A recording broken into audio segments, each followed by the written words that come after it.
Good morning, Dubai. Welcome back to the Lovin Dubai show, where we go through the top trending stories that everyone across the country is talking about. Our top story for you today: Dubai becomes the first certified autism destination in the Eastern Hemisphere. And April temperatures soar above average. Tell us something I don't know. Dubai has ranked the #1 city for solo female travellers in 2025. And we have the worst date story ever. It's literally heartbreaking. But if you have your bad date stories, we feel better, you know, when misery is company. Share misery. So drop us your worst date stories and see if yours trumps this one. Also at 8:50, we're going to welcome Sohail Varham, who is shaping the future of the UAE football with the Al Kabila Football Club. And today's rapid weather report, it's mostly sunny with temperatures ranging from 30 Celsius to 43 Celsius. And we'll have more update on the weather in a segment coming up in 10 minutes. How nice is our backdrop today? It's very fresh. Right? Is it Super too fake? crisp. Do we look like we're in Business Bay? I was just about to say, this feels like it's Business Bay. Because there's the I would Burj. have my lunch here, by the way. I'm like, We through could the have our stones. breakfast here. It's so glassy and fresh and morning-like. Right. It's giving summer. Yeah. It's giving summer. But what we want right now is European summer. Yeah. Oh, that's sticky though, because there's no AC. Yeah, that's true. So I feel like when it gets really hot in Europe, It gets really it's hot. game over. But at least here we're We have well AC, prepped. true. Good morning Good to Ange K111, the first commenter. Good Today. morning. Thank you for being the first. Thank you for saying hi. You won the race. You know, sometimes you go on to lives, but then you leave. Yeah. Angie K, thank you so much. Tell us about your name. What's the K1111 standing for? How interesting. be You always think interesting. about, it's like, you know, that first email that you ever made? Yeah. It's the first Instagram name that you ever made. What was your first email ever made? Mine was like a bit cringy. Go on. But it's not so bad though. It's just Massa_cute. Oh! Imagine you had applied for a job with Massa Cute. That's so funny. And then when I grew up and I forgot that password, I had a different one. It was Massa_cool. What age, I guess? You're like 16, It was middle 17. school. Yeah, so middle she went from school. cute to cool. Yeah. Yeah, fair enough. Mine was really boring. What was yours? FitzgeraldCasey@hotmail.com. I still use it, which means I still have Wow. emails from... You were wiser, above your age. Well, Look at you. You were thinking ahead. but my Instagram I was name not is thinking like... ahead. I was like, yeah, that's cute. But it's like... Fits? I don't even know what that is. I feel like that was Maybe my... fits. I don't know. Fit? I don't know. I don't know what the purpose of that was. And now it's just there. But I guess you can change them. You can always change them. That's why I was asking Angie K111. Then we've also got an unknown Bazokahiu. There's a story there. What's the story? I don't know, but unknown Bazokahiu. What's the meaning behind this? What's the meaning behind that? Is it like a throwaway account or is this your actual account? It sounds like, because it starts with unknown. Yeah. Do you have throwaway accounts? No. Or Finistas? No. You know, it's like aside from your main account, you have this little... Oh, I've heard about these Finstas. Yeah, I've heard Finistas about account. them. Where you're a little bit more comfortable in posting and it's just the close people. Sorry. I thought they were for like... I also stalk, don't worry. Yeah, they're for stalking and they're for shading people and they're for like writing mean comments that you would just never do from your own page. You know what I do with this account? I don't write mean comments, but I try to join giveaways. Because it's embarrassing to do with the main account. So you're reposting on stories. That's so, I never thought of that. Well done. It's embarrassing to do on your main. Do you have followers on it? Just my close friends, so it's like 30 people. On Okay, so you're, okay. Yeah. What's the name? See, it's. I know, let's not share it. It's awkward when she says close friends and she doesn't. No. The iVox is online, Ace0590. The number is one, that's like a... That's a proper Finesta account, like a throwaway account. Yeah, fact. I'd be watching for my... Do you call it a Finista? Yeah, we call it Finesta. I thought it was Finsta.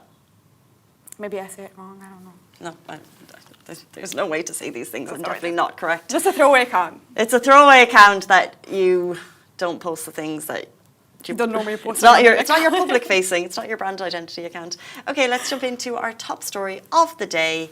In Dubai, Dubai has officially gained recognition as the first certified autism destination in the Eastern Hemisphere, a designation which underscores a city-wide effort to make the tourism proposition more accessible and inclusive for both residents and visitors.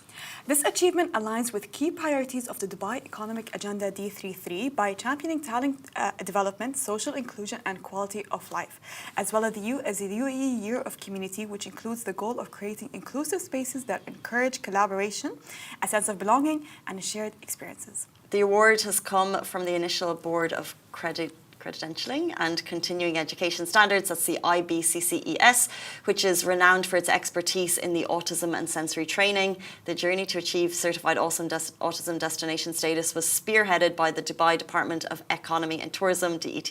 Key initiatives to make this happen included comprehensive staff training programs, expanded visitor support at attractions, and the introduction of sensory guides and hidden disability lanyards to ensure a seamless and inclusive experience for all. Additionally, each certified location underwent an on-site review and received custom sensory guides developed by the IBCCES as part of the processes. There's so much happening. And it's only April. Yeah. Right? Yeah. We're going in hard this year of community. A lot is happening. I think April is the month for autism awareness. Yeah. And what I loved hearing about the most is the airport lanyards. I never Well thought done, this Dubai was, yeah, well airports. done to Dubai airports, because it really helps the parents airport process be a lot more easier and more smooth. So that's I never seen it in any other airports. I think it's only in Dubai airports. So true. I mean, tell us more. We had Ambreen Suhaib on Yeah. the show last week. She's a mother of two sons, twins, but they're both non-verbal autistic. And she said with the yellow landlords, it creates an inclusive environment at the airport. And I think they're yellow. And after the show, we were like, but if these lanyards became known citywide, it would be really helpful because then you'd be more aware of the people around you. And maybe it's a different color, as you said. Yeah, something that you can use in the mall, something you can use in the grocery stores. Maybe yellow, it needs to be in the airport. For travel, yeah, exactly. For travel, so they're aware. And it just makes it easier. Maybe they can pass the lines, because I know, because my cousins are autistic, sometimes they get really impatient. And having them wait in lines, it really can bother them, by the way, and it can bother the parents. So well done to Dubai Airport for introducing this initiative of the lanyards. So true. And there's a lot more things. Actually, interesting that you say we're going in hard. It's Yeah. already April because Arabian travel market is on right now. You may have seen the traffic downtown. That is Yes. why, massive event. But one of the announcements yesterday, and this comes via Gulf News, that there's a new tourism card called Sanad Tourist Card. And it will offer, within 24 hours of arrival, free metro rides, free entry to some Whoa. attractions, special parking permits, and discounts for tourists of determination. Whoa.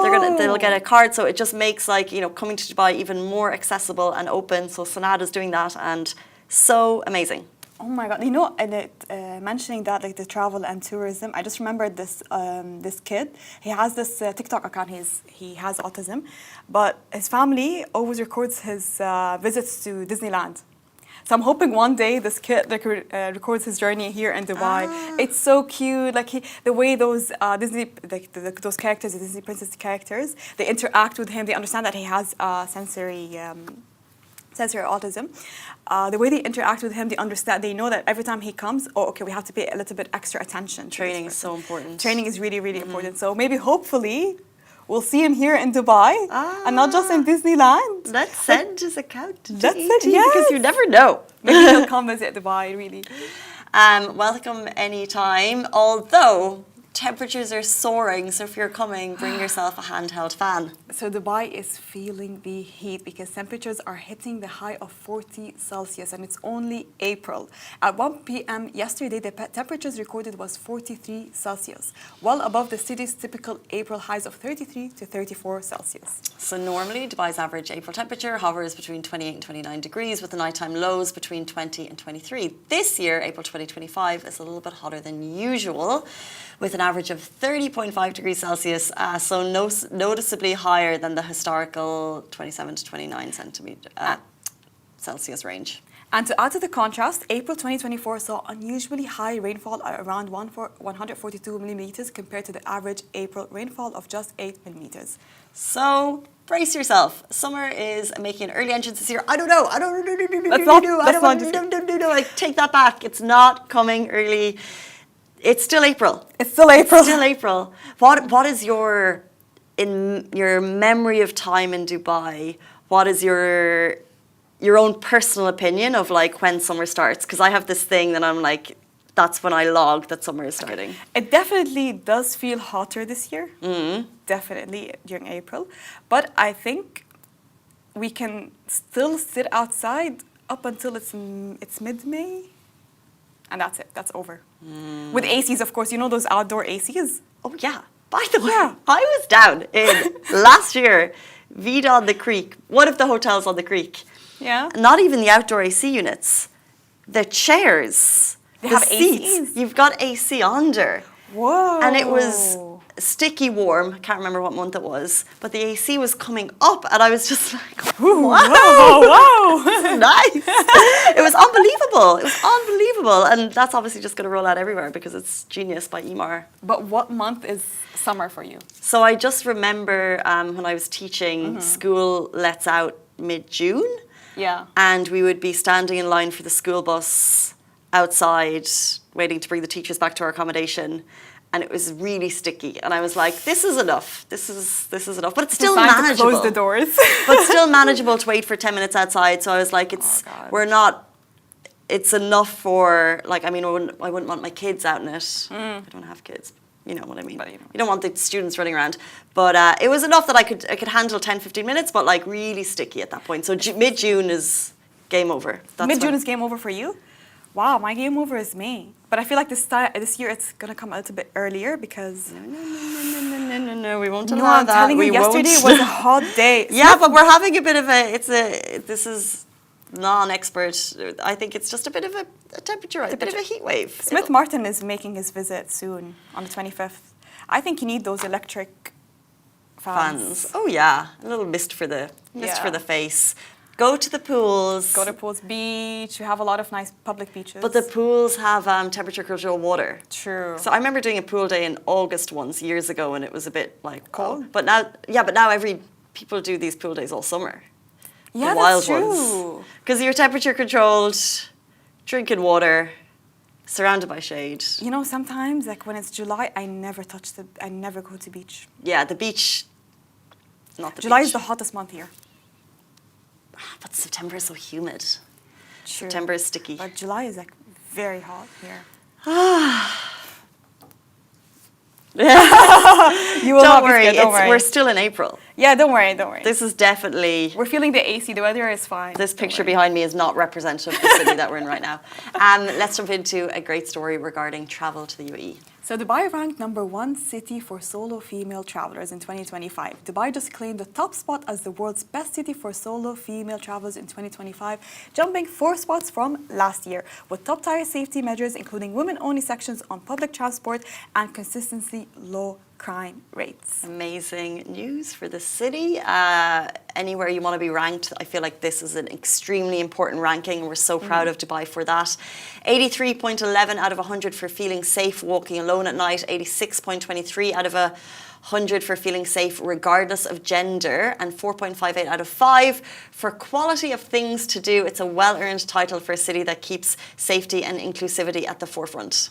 We have to mention the other top 4 as well. So #1 is Dubai, of course. #2 is Krakow, Poland.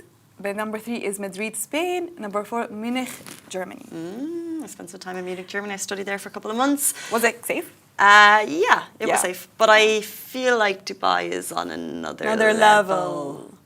That's the thing, by the way. I just can't comprehend that other cities is just unsafe. Because I lived my whole life here. It's on another level. Yeah. I feel like... Was it Netherlands as well in top 10? You tell me. Yeah, it was in top 10, but I think it dropped a little bit because of... Let's just not mention that, why? Congrats to Dubai. Congrats to Dubai. You'll enjoy... If you're not living here and you want to come, I mean, you know, have your wits about you.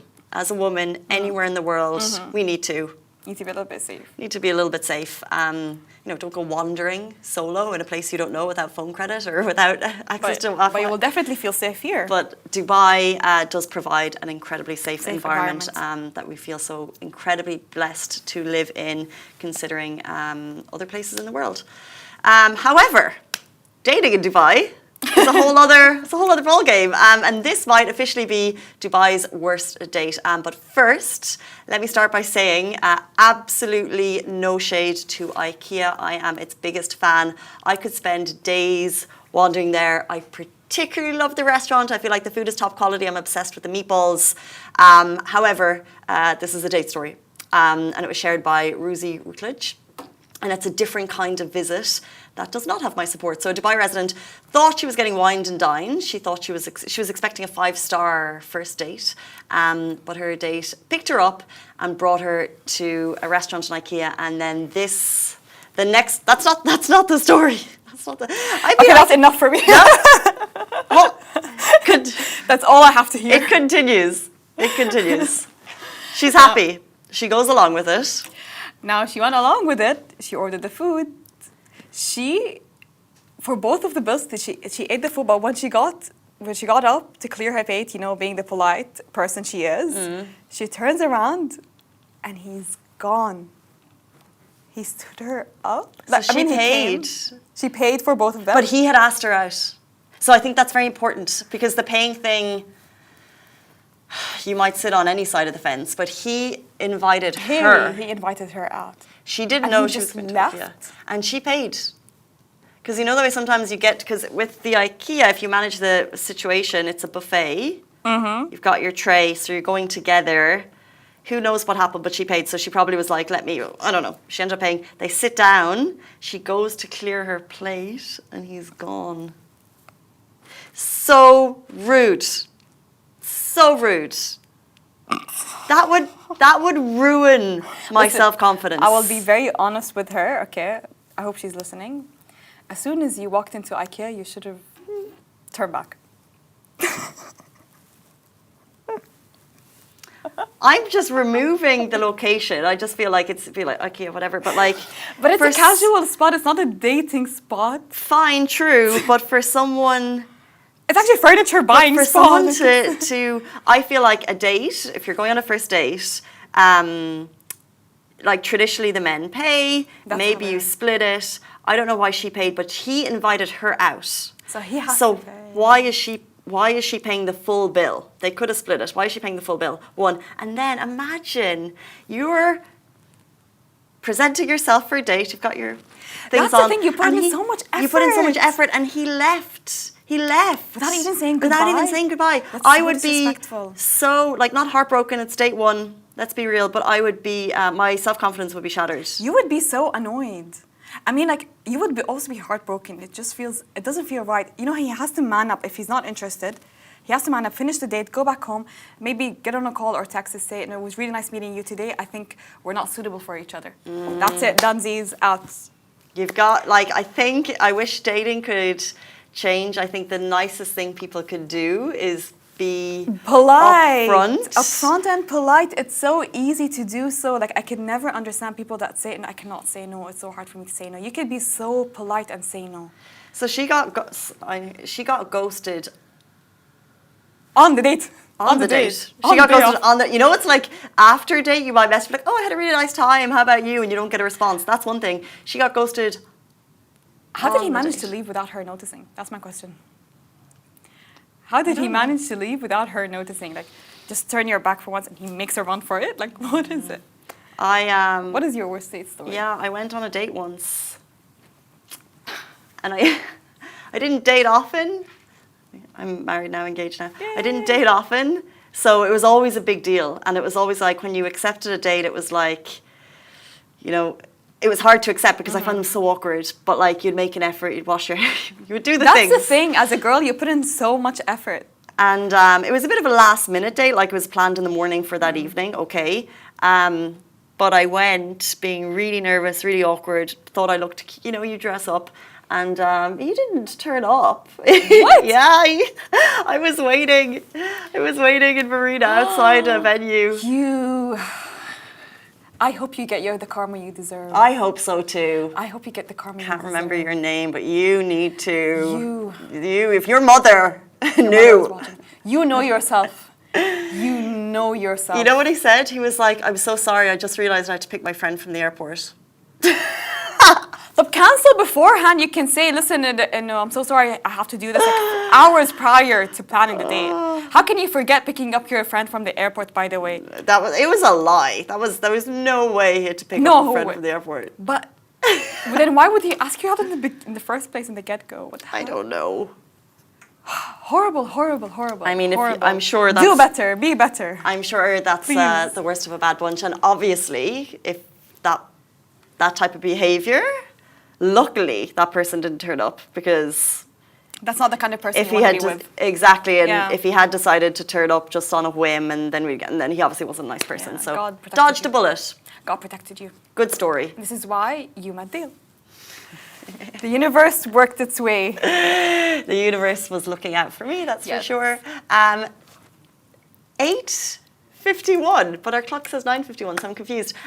We are about to talk all things football in the UAE. We've got Sohail Varham joining us after this very short break. Do stay tuned.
Hey guys, welcome back to the Lovin Dubai show. From playing in Austria, Iran and Dubai to launching one of the UAE's most exciting new clubs. Today's guest is Sohail Varham, founder of Al Kabila Football Club. In just months, Al Kabila has locked in a FIFA license and even welcomed His Highness Sheikh Ahmed bin Sultan Bil Khalifa Al Nahyan as club president, no less. Welcome to the show. Hey guys, thank you for having me. I'm super excited to be here.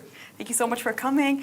So let's go back to the early days. How did you know you had passion for sports and football? Yeah, so I actually grew up in Vienna, Austria, which is a football-heavy country. So started playing with all my friends, and then that became a big passion. But then we had a big turning point. So my family immigrated to Canada.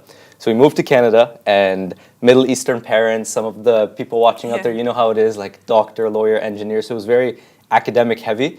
But I just had such a big passion for football, so I started to play. And then step by step, I got myself into the lowest level of competitive soccer in Canada. And then over the next couple of years, just start to climb and climb and climb. And eventually it was that big goal of trying to sign a pro soccer contract in 365 days. Okay. So can you for people who don't know, could we do a little bit of like a career highlight moment for you that shaped your journey to date? Like, did you get that contract? Yeah. So crazy story. 2021, January 1st, big day. I decided to pick up my phone just like this. I looked at my phone and I was like, I have 365 days to try and sign a pro football contract.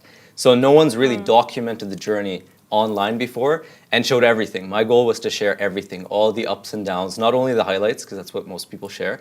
And I think the rawness and the authenticity of it grew a lot of attachment to the actual journey. So I did it for 365 days, went to Austria, Spain, Germany, all over. Didn't achieve it the first year, but then went year 2, didn't give up. I did like a season 2. And then season 2, signed the pro contract, coming to Dubai. So that was a fantastic journey to take the audience on, and we made it happen. What level were you at when you made that call? Like, were you kind of manifesting this into reality? Yeah, so I've gone up and down the kind of semi-pro level, just touched like the lower end of professional, and then I knew I wanted to make it happen, and it would also put a lot of accountability on the journey, because if I put it out there and it's on social media, then I have to achieve it. And also, there was a big why behind it, so I wanted to make a positive impact, and anybody watching the journey, I want to educate them with tools and resources for them to have a better career as well. So I was pretty close to making it happen, but I knew if I put that challenge out there, that accountability would be strong to actually making it happen. Brave move. So what made you decide to move to Dubai and establish it here in Dubai? Yeah, Dubai is a crazy story. So actually, the first time I came to the UAE was for Abu Dhabi VidCon. So I was in Spain at the time, and I was playing semi-pro out there, and I was finishing my full-time studies. I was able to do it online because of COVID. And I came out here for an event to grow my network and connect. And then while I was in Abu Dhabi, I made a quick trip to Dubai. I had a football trial out here, and it went fantastic. It got cut short because of some family problems back in Canada, so I went to take care of that. And then I came back to Dubai. On another trial, I got connected with a club out here, and then I took a big risk, one-way ticket, came to Dubai, arrived to the airport, and then I just started training with that team. And again, that was so many different ups and downs. But after a couple of months, I signed the pro contract with them, and then we had a fantastic season, and we got promoted. Describe the football scene here. So the football scene. When you landed. Yeah, when I landed, honestly, I had a great experience because one, the facilities overall, beautiful here across the UAE. The people were very welcoming. So you have people from all different backgrounds.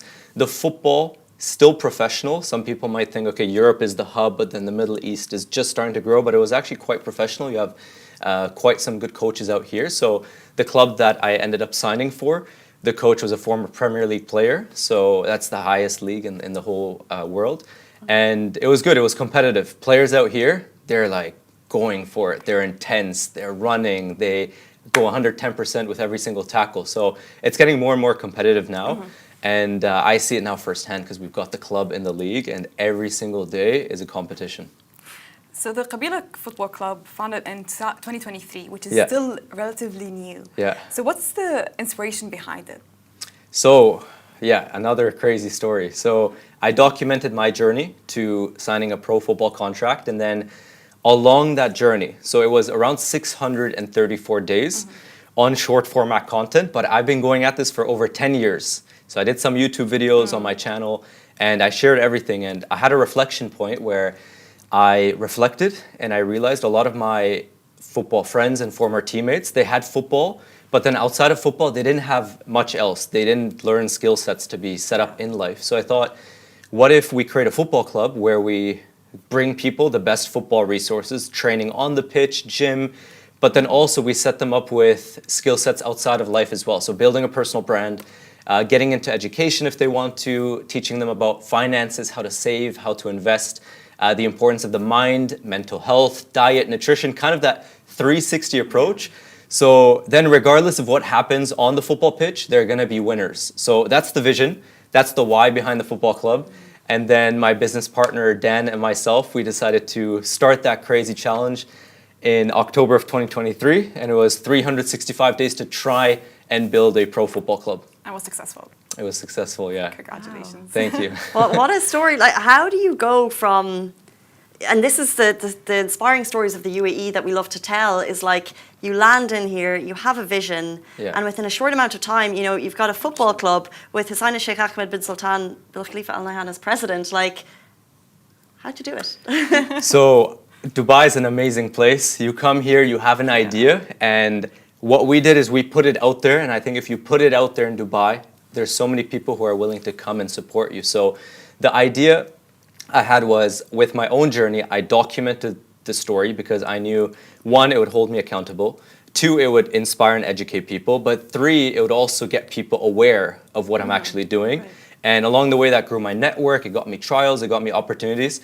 So with the football club, we knew this was a crazy challenge. So I thought, okay, same idea, let's document it. Same storyline, 365 days, building a pro football club from scratch. It's a cool story. It's like kind of the title of the movie, Yeah. Can They Make It The Happen? Netflix show is coming. Yeah, pretty much. And then the idea was get the community involved in building it with us. So we got them to actually build everything. So we asked them, guys, what should the name of the club be? We got thousands of comments on social media, narrowed it down to like top 5, top 3, and then Al Qabila FC became the name.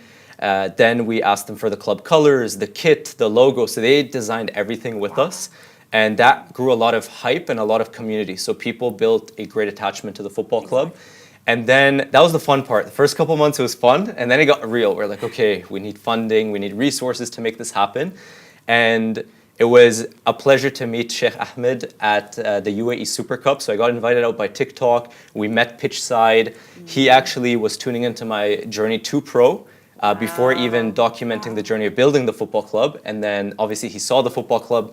He loves football. He's a big football guy. And that friendship then turned into a business relationship over time. And it's a great pleasure to have His Highness as club president. So we've done some pretty cool things. And step by step, we just documented everything, attracted all the right resources to make it happen. And the final big piece was to get the pro license from the UAE Football Association. So they saw what we did.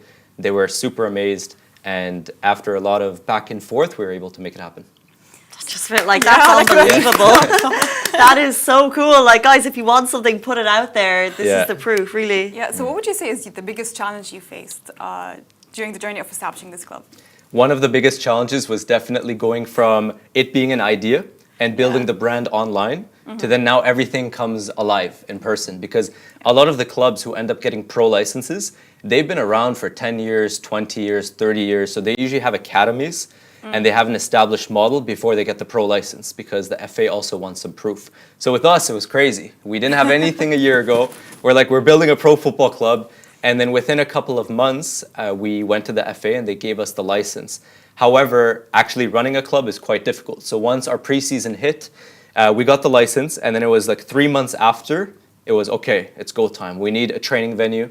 The players are going to be arriving. We need to make salary payments. We need accommodation. We need equipment. We need a training plan. Everything needs to be sorted. So the whole idea to reality, that was quite a big challenge. So we had to pivot a lot and adjust a lot. But I think that is the story of any entrepreneur and business owner. You have an idea, and then I think Mike Tyson has the quote, everybody has a plan until they get punched in the face. So we got punched in the face in preseason, and we had to adapt and evolve. But we went through it, and now we're in our first ever year as a pro football club. We've got 1 month left in the season. So May is our final year.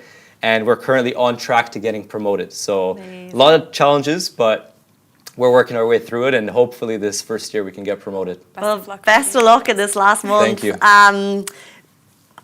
Like the pros, where are they coming from? How are you paying their salaries? Like, how does that work? Yeah, so most of them, because we're a UAE third division club and our platform is to give an opportunity to up and coming talent, we recruited from all over the world. So it was all about building a community club. So we want diversity. So we got a couple of players from the UK who haven't quite made it to that top professional level. So they come here to have a platform to hopefully use it as somewhat of a second chance to make it to the high level. Right. Then we've got some great players, some raw, talented players from different countries in Africa, and these guys are so hardworking and their work ethic is next level. Then we've got a couple Europeans, we've got someone from North America, so it's quite a diverse team.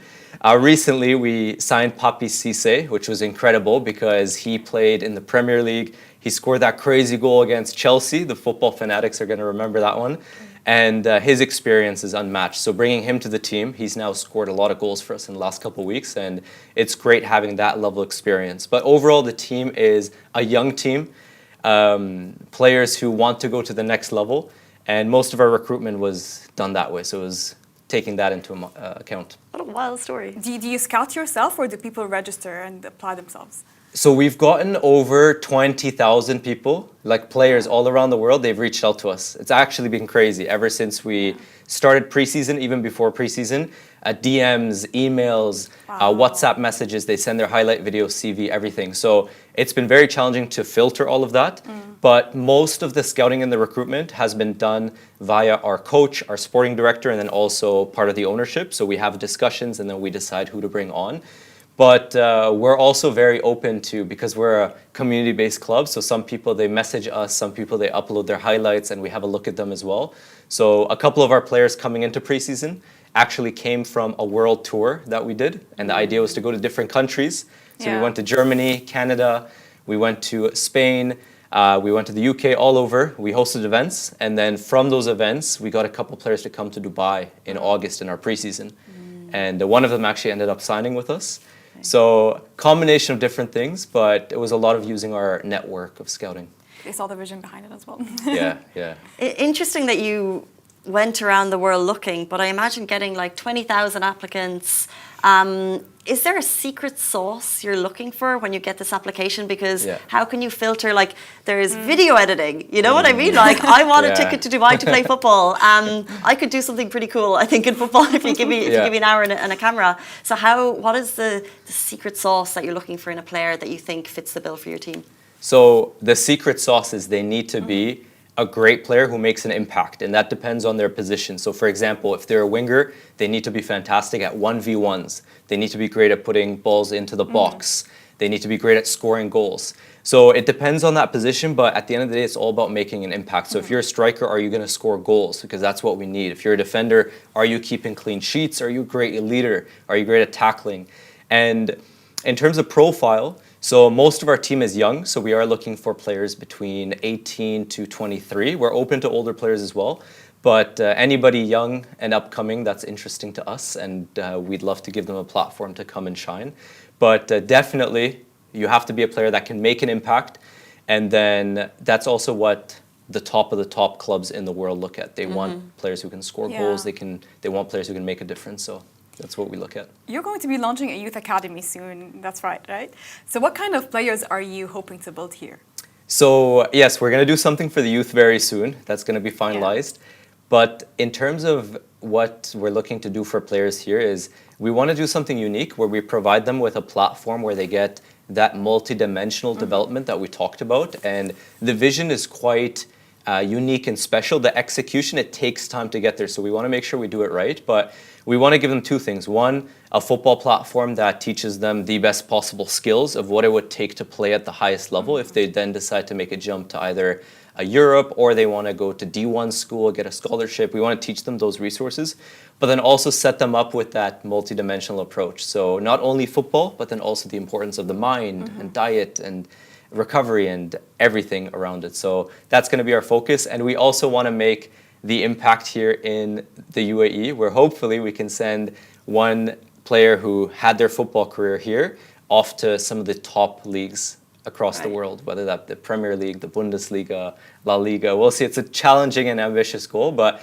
I think Dubai and the UAE has such great talent, and we're excited to be part of developing that. Is that the big long-term goal of the club, to facilitate, say, the Premier League, or what do you envision? Like, what is your 10, 20-year manifestation for Al Kabila? So that's part of the plan, sending one player to top league. That would be incredible. Then also for the actual club, we want to work up all the way to the top league, so getting into the ADNOC Pro League and competing with some of the top clubs out there. I would say the dream goal is to compete in the Asian Champions League.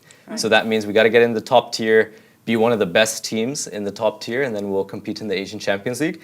And other than like the football goal, I would say the impact goal is through content, through community building.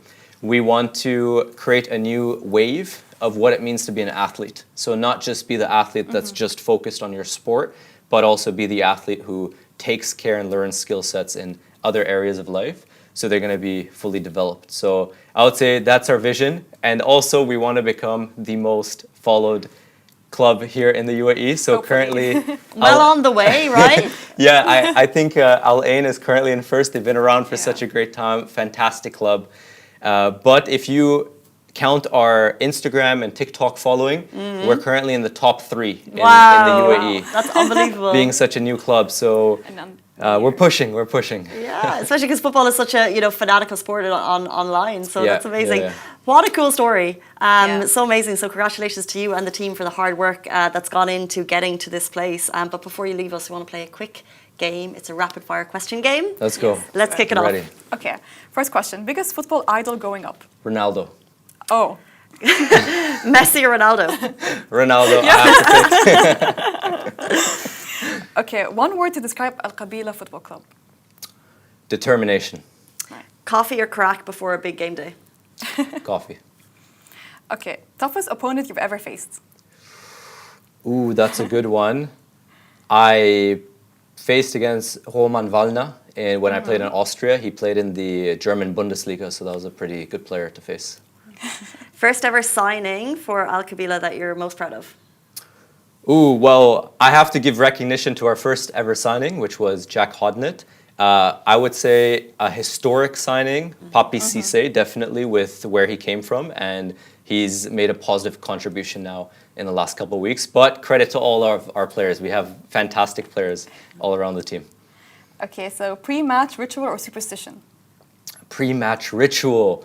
I love doing the mindset stuff. So putting the AirPods in, a little bit of meditation, visualization, a little bit of movement. I'll do like the breath work just to get ready for the game. So those are my things. Dream player you would love to sign someday? Dream player, just for fun, I have to throw out Ronaldo. Obviously, he's at the end of his career.